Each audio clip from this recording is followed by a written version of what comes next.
भाइयों और बहनों, जो भी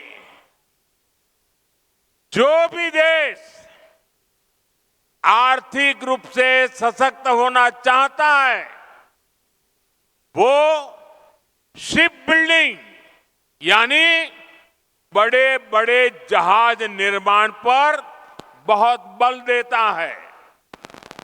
व्यापार हो, टेक्नोलॉजी हो या फिर देश की सुरक्षा, शिप बिल्डिंग से हर जगह फायदा होता है। अपने जहाज होंगे तो संकट के समय दुनिया के साथ आयात निर्यात में रुकावट नहीं आएगी। इसलिए बीजेपी की हमारी सरकार ने एक बहुत बड़ा कदम उठाया है। हमने देश में ये बड़े बड़े जहाज बनाने के लिए, शिप बिल्डिंग के लिए 70,000 करोड़ रुपए का पैकेज मंजूर किया है। इससे भारत में 4.5 लाख करोड़ रुपए का निवेश आएगा।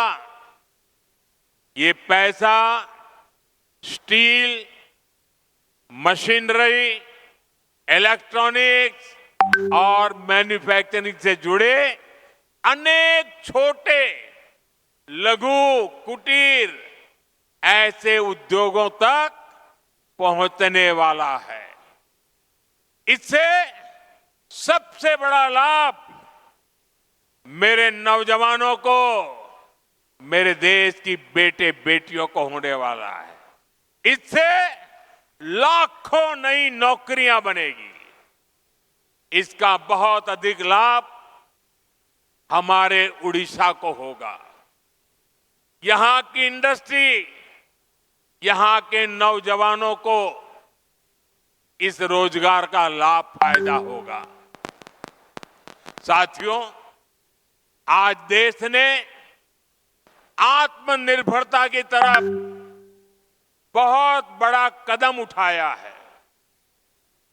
जब टेलीकॉम की दुनिया में 2G, 3G, 4G जैसी सेवाएं शुरू हुई तो उनमें भारत बहुत पीछे रह गया था।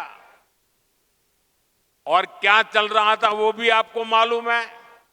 सोशल मीडिया पर कैसे कैसे चुटकुले चलते थे, 2G, 3G और फिर पता नहीं क्या क्या लिखा जाता था। लेकिन भाइयों बहनों, 2G, 3G, 4G इन सारी सर्विसेज की टेक्नोलॉजी के लिए भारत विदेशों पर ही निर्भर रहा। ऐसी स्थिति देश के लिए ठीक नहीं थी। इसलिए देश ने संकल्प लिया कि टेलीकॉम सेक्टर की ये जरूरी टेक्नोलॉजी देश में ही विकसित हो।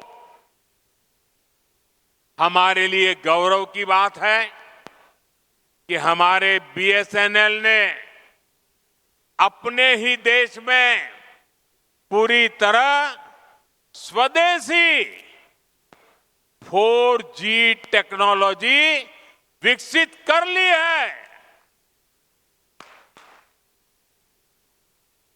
अपनी मेहनत, अपनी लगन, अपनी कुशलता से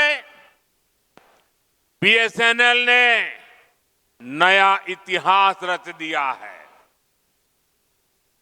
और मैं इस काम में जुड़े हुए देश के नौजवानों को, उनकी टैलेंट को और भारत को आत्मनिर्भर बनाने के लिए उन्होंने जो बड़ा काम किया है, मैं उन सभी नौजवानों को बहुत बहुत बधाई देता हूं। भारत की कंपनियों ने भारत को दुनिया के उन 5 देशों की सूची में ला खड़ा किया है।